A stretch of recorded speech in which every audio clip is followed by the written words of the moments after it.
School యూనిఫామ్‌కి collar neck cutting ముందు వీడియోలో చూసాం కదా! ఎవరైనా చెక్ చేసుకోకుంటే ఐకార్డ్‌లో కానీ, ఎండ్ స్క్రీన్‌లో కానీ చూసుకోండి. ఇప్పుడు ముందు వీడియోలో కట్ చేసిన విధంగా ఇలా ఫ్రంట్ పార్ట్‌ని భుజము 7.5 అలాగే చంకదింపు కూడా 7.5 ఇది లావుగా ఉన్న వాళ్ళకి.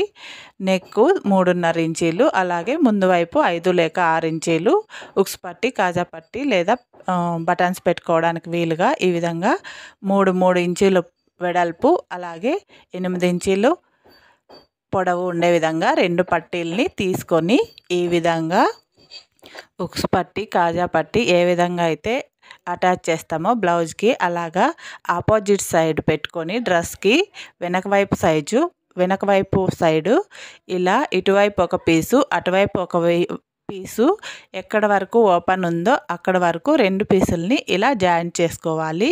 కింద చివర్లో మాత్రం రఫ్ చేయకుండా ఊరికే స్టిచ్ లైట్గా వేసుకోవాలి. ఎందుకంటే ముందు వైపుకి దాన్ని రివర్స్ చేసుకున్నప్పుడు అక్కడ పట్టేసినట్లు ఉంటుంది లేదా కుచ్చులాగా వస్తుంది. కాబట్టి ఫస్ట్ ఇలా పైనుంచి కింద వరకు స్ట్రైట్గా ఒక లైన్ వేసుకోవాలి. 2 వైపుల పీసుల్ని ఇలా స్ట్రైట్గా లైన్ వేసుకున్న తర్వాత ఇంకొక స్టిచ్ కూడా ఇలా తిరిగేసి వేసుకోవాలి.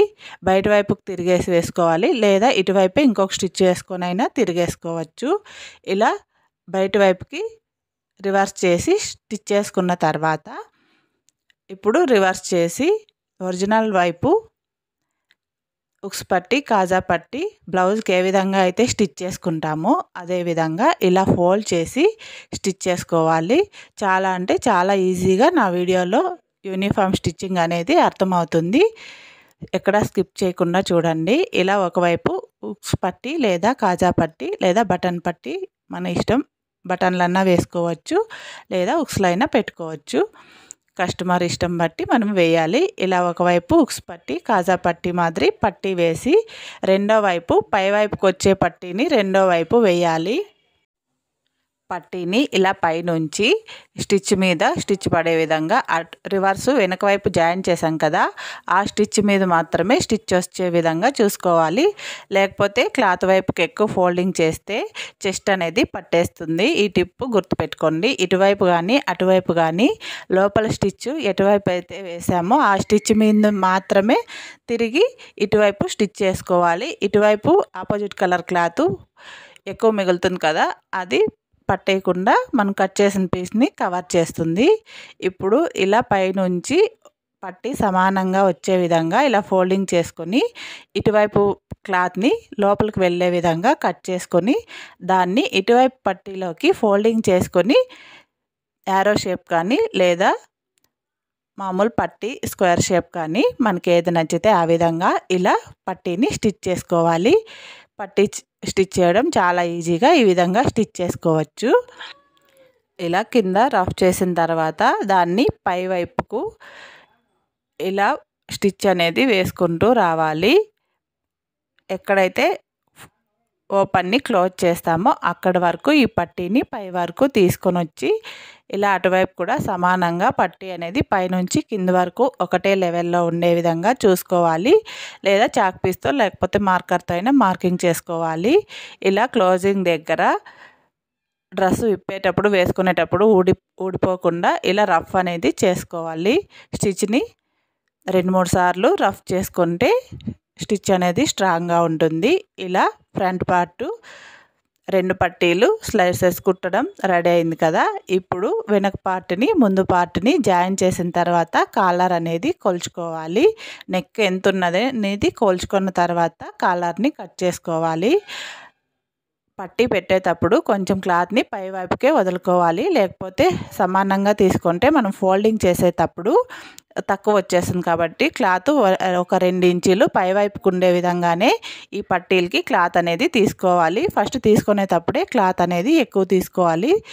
ఇప్పుడు బ్యాక్ పార్ట్ని ఫ్రంట్ పార్ట్ని జాయిన్ చేసి కాలర్ కోసం కాలర్ నెక్ని కొలుచుకోవాలి. ఇలా బ్యాక్ పార్ట్ని ఫ్రంట్ పార్ట్ని జాయిన్ చేసుకోవాలి. అలాగే నా ఛానల్లో స్కూల్ యూనిఫామ్ షర్ట్లు, స్కర్ట్లు ఏ విధంగా కట్ చేసి స్టిచ్ చేసుకోవాలో ఈజీ మెథడ్లో ఉన్నాయి. ఒకసారి చెక్ చేసుకోండి. ఇలా ఇటువైపు పట్టి వేసాం కదా ఆపోజిట్ కలర్లో, అక్కడి నుంచి అటువైపు పట్టి ఉంది కదా చివరన, అక్కడ వరకు మనకు నెక్ ఎంత అయితే వస్తుందో అంత కొలుచుకోవాలి. అందరికీ ఈ మెజర్మెంటే రాదండి. వీళ్ళు హెవీ సైజు ఉన్నారు కాబట్టి ఎక్కువ వస్తుంది. సన్నగా ఉన్న వాళ్ళకైతే నెక్ కొంచెం పైకి వస్తుంది కాబట్టి కాలర్ కూడా తక్కువ వస్తుంది.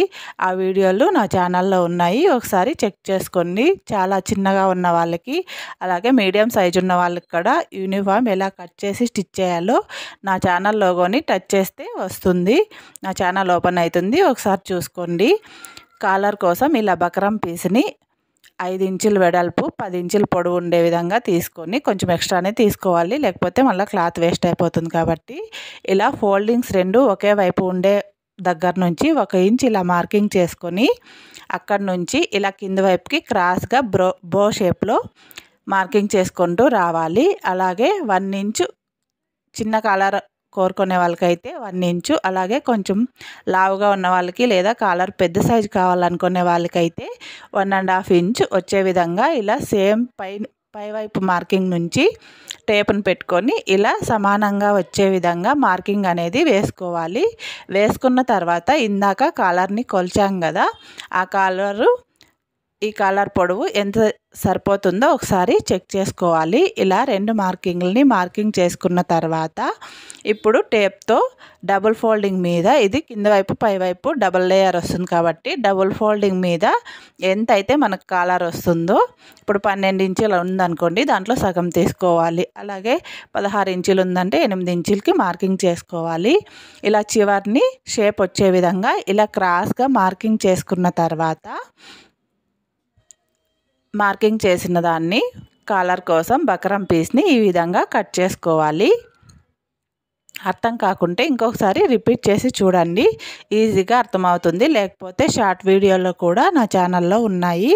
షార్ట్ వీడియోలు 5 మినిట్స్ వీడియో కూడా ఉంది. ఎవరికైనా నచ్చితే నా ఛానల్ని తప్పకుండా సబ్స్క్రైబ్ చేసుకోండి. ఈ విధంగా రౌండ్ కాలరు రెడీ అయిపోతుంది. ఇప్పుడు దీన్ని ఈ ఆపోజిట్ క్లాత్ని తీసుకొని ప్యాంట్ పీస్లో మిగిలిన క్లాత్ ఇది ఇలా డబుల్ లేయర్ పెట్టుకొని కింద వైపు 2 మడతలు ఉండే క్లాత్ని పరుచుకొని దానిపైన దీన్ని ఇలా అర్ధచంద్రాకారంలో మొత్తం స్టిచ్ చేసుకోవాలి. ఇది పై వైపుకి వస్తుంది కాబట్టి దీన్ని మాత్రం ఫోల్డ్ చేసి స్టిచ్ చేసుకోవాలి. లోపల వైపు సి ఆకారంలో ఉంది కదా, లోపల వైపు మాత్రమే స్టిచ్ చేసుకోవాలి. వెనక వైపు బెండ్ అయ్యే వైపు ఉండేది మాత్రం మనము కాలర్ కోసం యూజ్ చేసుకోవాలి కాబట్టి దాన్ని క్లోజ్ చేయకూడదు. సి ఆకారంలో లోపల వైపు ఉన్న క్లాత్ని మాత్రమే స్టిచ్ చేసుకోవాలి. కొంతమంది కన్ఫ్యూజ్ అవుతారు కాబట్టి మరీ చెప్తున్నాను. ఇలా లోపల వైపు స్టిచ్ చేసుకొని క్లాత్ అనేది కింద డబుల్ ఫోల్డింగ్ మీద ఉంటుంది కాబట్టి అటువైపు ఇటువైపు 2 క్లాత్లు వస్తాయి. సింగిల్ లేయర్ క్లాత్ కాదు, డబుల్ లేయర్ క్లాత్ తీసుకొని కట్ చేసుకోవాలి. ఇలా కట్ చేసుకున్న తర్వాత ఎక్స్ట్రా క్లాత్ని అటువైపు ఇటువైపు కూడా కట్ చేసుకోవాలి. లోపల వైపు క్లాత్ని అంటుకు కట్ చేసుకొని బయట వైపు క్లాత్ మాత్రం మనము స్టిచ్చెస్ కోసం వదులుకొని కట్ చేసుకోవాలి. ఎందుకంటే వెనక వైపు మనము స్టిచ్చెస్ కోసం వాడతాం కాబట్టి, ఇటువైపు ఎలాగో స్టిచ్ వేసేసాం కాబట్టి దీన్ని రివర్స్ చేసి స్టిచ్ చేసుకుంటే సరిపోతుంది. ఇటువైపు మనము కాలర్ని డ్రెస్కి అటాచ్ చేస్తాం కాబట్టి కుట్లకు సరిపోయేంత క్లాత్ మనం ఎంతైతే కుట్లలోకి వదులుతామో అంత క్లాత్ని వదులుకొని కట్ చేసుకోవాలి. ఇప్పుడు అటువైపు క్లాత్ని స్టిచ్ వేసిన క్లాత్ని ఇలా ఖర్చులు పెట్టుకొని ముడతలు రాకుండా ఉంటుంది పెట్టుకొని దీన్ని తిరిగేసుకొని ఇంకొక స్టిచ్ వేసుకోవాలి. ఇలా స్టిచ్ వేసుకున్న తర్వాత అటువైపు క్లాత్ని ఒకవైపు బకరంలోనికి ఫోల్డింగ్ చేసి స్టిచ్ అనేది వేసుకోవాలి.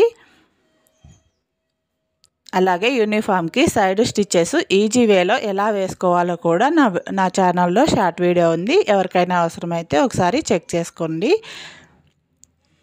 అలాగే యూనిఫామ్ కాలర్కి షర్ట్ కాలర్కి ఒకే నిమిషంలో డబుల్ కాలర్ని ఎలా కట్ చేసి స్టిచ్ చేసుకోవాలో కూడా ఈజీగా అర్థమయ్యే పద్ధతిలో ఉంది.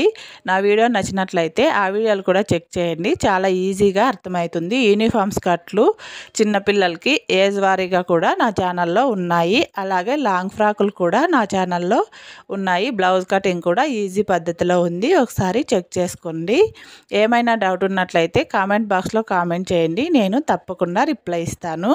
ఈ విధంగా స్టిచ్ చేసుకున్న తర్వాత ఒకవైపు పీస్ని బకరంలోనికి ఇలా ఫోల్డ్ చేసి స్టిచ్ చేసుకోవాలి. ఇలా స్టిఫ్గా వస్తుంది.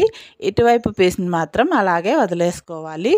ఇలా బకరం పీస్లోనికి స్టిచ్ చేసిన దాన్ని బయట వైపుకి వచ్చే విధంగా వేసుకుంటే మనకి లుక్ అనేది బాగా కనపడుతుంది. ఫస్ట్ లోపల వైపు కానీ బయట వైపు కానీ కాలర్ని అటాచ్ చేసి స్టిచ్ చేసుకోవచ్చు, అది మన ఇష్టము. ఇలా స్టిచ్ చేసిన తర్వాత ఇప్పుడు దీన్ని సెంటర్ లెగ్ ఫోల్డింగ్ చేసి సెంటర్ని మార్కింగ్ చేసుకోవాలి. అలాగే యూనిఫామ్ నెక్ను కూడా సెంటర్ లెగ్ ఫోల్డింగ్ చేసి దాన్ని కూడా సెంటర్ పాయింట్ని మార్కింగ్ చేసుకోవాలి. ఇప్పుడు దీనికి సెంటర్ పాయింట్ ఇక్కడ మార్కింగ్ చేసాం కదా, ఈ సెంటర్ పాయింట్ మార్కింగు అలాగే uniform neck centre point marking రెండు సమానంగా వచ్చే విధంగా మనం కాలర్ అనేది స్టిచ్ చేసుకోవాలి. అప్పుడే నెక్ అనేది సరిపోతుంది, లేకపోతే ఒకవైపు ఎక్కువ ఒకవైపు తక్కువ వస్తుంది. ఇప్పుడు ఇటువైపు సెంటర్ పాయింట్ నెక్ చూడండి ఇక్కడ వస్తుంది. ఇక్కడ నుంచి ఇది సెంటర్ పాయింట్ని చూసుకొని సరిపోతుందో లేదో ఒకసారి చెక్ చేసుకోవాలి. చెక్ చేసుకున్న తర్వాత ఇలా సెంటర్ పాయింట్ నుంచి అయినా అటువైపుకి ఇటువైపు స్టిచ్ చేసుకోవచ్చు, లేదా సరిపోతుంది అనుకుంటే ఒకేసారి ఒక చివరి నుంచి ఇంకో చివరికి నెక్ అనేది అటాచ్ చేసి స్టిచ్ చేసుకోవచ్చు. ఈ నెక్ కాలర్ అనేది బయట వైపు అయినా స్టిచ్ చేసుకోవచ్చు ఫస్ట్, లేదైనా లోపల వైపు నుంచి అయినా స్టిచ్ చేసుకోవచ్చు. ఎటువైపు నుంచి స్టిచ్ చేసినా కానీ బకరం పీస్ అనేది మడసాం కదా, దాన్ని బయట వైపుకు పడే విధంగానే పెట్టుకుంటే నెక్ అనేది స్టిఫ్గా ఉంటుంది. ఇలా ఒకవైపు బకరం ఉన్నది బయట వైపుకు పడే విధంగా స్టిచ్ చేసిన తర్వాత లోపల క్లాత్ని ఆటోమేటిక్గా ఫోల్డ్ చేసి స్టిచ్ చేసుకోవచ్చు. ఇలా ఈజీ మెథడ్లో కాలర్ నెక్ అనేది కట్ చేసి స్టిచ్ చేసుకోవచ్చు అండి. అలాగే మిగతా హ్యాండ్స్ని కట్ చేసాం కదా, వాటిని స్టిచ్ చేసుకొని సైడ్ కుట్టేసుకుంటే మనకి యూనిఫామ్ అనేది ఈజీగా కాలర్ నెక్ రెడీ అయిపోతుంది. ఇప్పుడు ఇదే నెక్కే కాలర్ వద్దనుకుంటే మనము నెక్కి పీస్ అనేది క్రాస్ పీస్ తీసుకొని మెడపట్టి కుట్టేసుకుంటే మనకి మామూలు నెక్ కూడా వస్తుంది. లేకపోతే అదే నెక్కి ఇదే ఆపోజిట్ క్లాత్ని వేసి పట్టీలాగా కుట్టుకున్నా కూడా అదొక రకం మోడల్ నెక్ అయిపోతుంది. ఇలా చాలా రకాలుగా తీసుకోవచ్చు. అదే ఇప్పుడు కాలర్కి మనకి స్ట్రైట్ పీస్ కావాలనుకుంటే కాలర్ నెక్ ఇందాక రౌండ్గా తీసుకున్నాం కదా క్రాస్గా, అలా తీసుకోకుండా స్ట్రైట్గా తీసుకుంటే స్ట్రైట్ కాలర్ కూడా ఈజీగా వస్తుంది. ఆ వీడియో కూడా నా ఛానల్లో ఉంది. ఎవరికైనా నచ్చితే హాఫ్ కాలరు స్ట్రైట్ కాలరు అన్నీ కూడా నా ఛానల్లో ఉన్నాయి. ఒకసారి నా పాత వీడియోలని చెక్ చేయండి. ఇప్పుడు ఇటువైపు కాలర్ని కూడా ఇలా రివర్స్ చేసి స్టిచ్ చేసుకుంటే కాలర్ నెక్ అనేది పర్ఫెక్ట్గా ఈజీగా రెడీ అయిపోతుంది. ఇప్పుడు బటన్స్ లేదా ఉక్సులు కాజాలు వేసుకుంటే కాలర్ నెక్ డ్రెస్ ఈజీగా రెడీ అయిపోతుంది. నా వీడియో కనుక నచ్చినట్లయితే లైక్ చేయండి, నా ఛానల్ని సబ్స్క్రైబ్ చేసుకోండి. అలాగే ఏమైనా డౌట్లు ఉంటే కామెంట్ బాక్స్లో కామెంట్ చేయండి.